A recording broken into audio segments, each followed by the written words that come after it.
Saya bacakan di Wahyu 8 ayat 1. Dan ketika anak domba itu membuka meterai yang ketujuh, maka sunyi senyaplah di sorga, kira-kira setengah jam lamanya. Amin. Maka sunyi senyaplah di sorga, tidak ada aktivitas apapun berlangsung. Semua penyembahan berhenti, semua harpa yang dimainkan sebelumnya berhenti. Tidak ada aktivitas apapun. 24 tua-tua berhenti, malaikat-malaikat berhenti. Haleluya, mereka menantikan. Dan terjadi sunyi senyap selama setengah jam lamanya di sorga. Ketika anak domba itu membuka meterai yang ketujuh. Haleluya. Tidak dituliskan hal ini di meterai 1 sampai 6. Tapi di meterai yang ketujuh, maka ada sunyi senyap di sorga. Untuk memperlihatkan kepada kita betapa pentingnya meterai yang ketujuh ini harus dilepaskan dan menjadikan meterai yang ketujuh adalah meterai akhir zaman. Karena pembukaan ketujuh meterai ini hanya akan berlangsung di akhir zaman. Haleluya. Dan oleh berkumandangnya ketujuh guru di Wahyu 10, maka iman anak-anak Allah dikembalikan, dipulihkan kembali kepada iman bapak-bapak Pentakosta. Segala berkat-berkat yang ada di gereja Alfa, kita menikmatinya. Tetapi apa? Ada yang tidak dimiliki oleh gereja Alfa. Gereja Alfa memiliki Roh Kudus. Gereja Alfa memiliki malaikat Tuhan. Gereja mula-mula Alfa memiliki kelahiran kembali. Gereja Alfa memiliki baptisan Roh Kudus. Amin. Dan semua apa yang ada di sana juga kita miliki di gereja Omega di akhir zaman. Tapi ada yang tidak mereka miliki, yaitu adalah pengubahan tubuh. Haleluya. Dan pengubahan tubuh berlangsung di sangkakala yang terakhir. Itulah sebabnya meterai ketujuh adalah misteri kedatangan Tuhan. Misteri kedatangan Tuhan. Ada sebuah pesan, haleluya, yang pertama dimunculkan untuk menggenapkan 1 Tesalonika 4 ayat 16 yang berbunyi, Tuhan turun dari sorga. Amin. Tuhan sendiri turun dari sorga, haleluya, dengan seruan, dengan suara penghulu malaikat, dan sangkakala Allah yang terakhir. Maka yang mati dalam Kristus akan dibangkitkan terlebih dahulu, maka yang hidup akan diubahkan dalam sekejap. Itulah meterai ketujuh. 1 Tesalonika 4 ayat 16 sama dengan Wahyu pasal 10.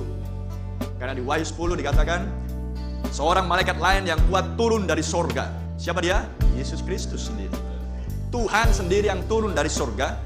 Di dalam bentuk simbol dituliskan di Wahyu 10. Tidak dikatakan Tuhan di sini, tapi dikatakan malaikat lain yang kuat turun dari surga. Tapi dalam penulisan Paulus di 1 Tesalonika 4, Tuhan sendiri turun dari surga.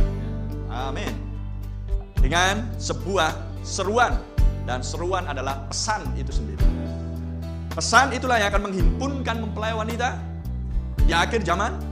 Pesan itu yang memulihkan dan mengembalikan mempelai wanita kembali kepada iman bapak-bapak Pentakosta.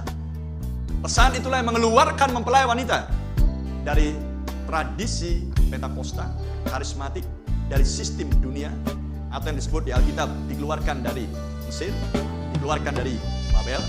Amen. Dan di Wahyu 18 ayat 4 dikatakan, keluarlah kamu dari Babel. Haleluya. Itulah pesan yang membawa kita keluar dari sistem misteri Babel di akhir zaman, untuk dihimpunkan. Amin. Karena pesanlah untuk menghimpunkan. 2 Tesalonika 1 ayat 1 adalah untuk menghimpunkan sebelum Tuhan datang. Untuk menyatukan, untuk mengumpulkan semua domba-domba yang tercerai-berai, yang ada di berbagai sistem-sistem organisasi dunia, sistem dosa. Amin. Dan semuanya terkumpul di dalam sebuah satu sistem, yaitu sistem misteri Babel. Wahyu pasal 17, nama-nama yang bersifat menghujat. Dan pesan datang untuk mengumpulkan semuanya, nama-nama itu. Dan dombaku mendengarkan suara gembala. Oh, terpujilah nama Tuhan. Itulah sebabnya kita dikumpulkan di seperti ini, adalah menjadi bagian dari mempelai wanita akhir zaman. Kita adalah bagian dari mempelai wanita di akhir zaman. Untuk menggenapkan apa yang tidak dimiliki oleh gereja Alfa. Dan meterai ketujuh, seperti yang di 1 Tesalonika 4 tadi, terdiri dari seruan, suara penghulu malaikat, dan sangkakala. Amin. Itulah sebabnya betapa pentingnya akan ketujuh meterai ini dibukakan di akhir zaman. Dan ketujuh meterai dituliskan di kitab Wahyu, dan kitab Wahyu adalah kitab penuaian. Dan penuaian hanya berlangsung di akhir zaman. Itulah sebabnya gereja mula-mula tidak mendapatkan penyingkapan misteri ketujuh meterai. Amin. Gereja mula-mula sempurna, perfect adanya. Roh Kudus turun di situ. Haleluya. Lidah-lidah api. Surat sertifikat turun di situ. Kepemilikan atas seluruh janji Tuhan menjadi milik gereja. Gereja sempurna adanya. Amin. Tapi mereka belum mendapatkan berkat dari penyingkapan isi kitab Wahyu itu sendiri. Karena tidak bisa dibukakan di zaman itu. Amin.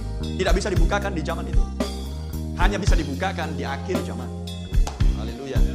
Itulah sebabnya jika Anda merenungkan, tidakkah Anda spesial? Semua yang dimiliki oleh gereja mula-mula Anda miliki. Tapi ada yang tidak dimiliki oleh mereka. Dan Anda harus menggenapkannya. Oh, mulia Tuhan. Amen. Praise the Lord. Glory Jesus. Apakah murid Yohanes yang bernama Irenaeus tidak tahu kuda putih, kuda merah, kuda hitam? Dia membaca. Karena Yohanes mengumpulkan semua tulisan. Membukukannya dan menjadikannya Alkitab seperti ini. Dialah yang mengumpulkan. Sesudah dia keluar dari Patmos. Mengembalakan di Efesus. Dialah yang mengumpulkan semua tulisan-tulisan ini. Menjadi Bible. Menjadi kitab suci kita. Dan tentunya Irenaeus pasti membaca. Polikarpus pasti membaca. Tapi apakah Polikarpus mengerti apa itu meterai 1? Penunggang kuda putih? Apakah Irenaeus mengerti meterai 2? Penunggang kuda merah? Apakah Irenaeus tahu Wahyu 13 itu apa? Amen. Praise the Lord. Haleluya. Tetapi pesan ketujuh guru yang di Wahyu 10 memulihkan kita kembali kepada doktrin para rasul. Pujilah nama Tuhan. Bahkan Paulus pun tidak menerangkan apa itu kuda putih. Amin. Bahkan Yohanes pun dilarang untuk menjelaskan. Dilarang untuk menuliskan semuanya. Sehingga menempatkan ketujuh guru di Wahyu 10 tidak tertulis di Alkitab. Oh, haleluya. Tidak tertulis di Alkitab. Tetapi menurut Wahyu pasal 5, Anda bisa membaca di Wahyu 5, maka aku melihat di tangan kanan dia yang duduk di atas tahta itu sebuah gulungan kitab yang ditulis di sebelah dalam dan sebelah luarnya dan dimeterai dengan 7 meterai. Dimeterai dengan 7 meterai. Ada tulisan sebelah dalam dan sebelah luar. Amin. Ada yang tertulis, ada yang tidak tertulis. Oh, terpujilah nama Tuhan.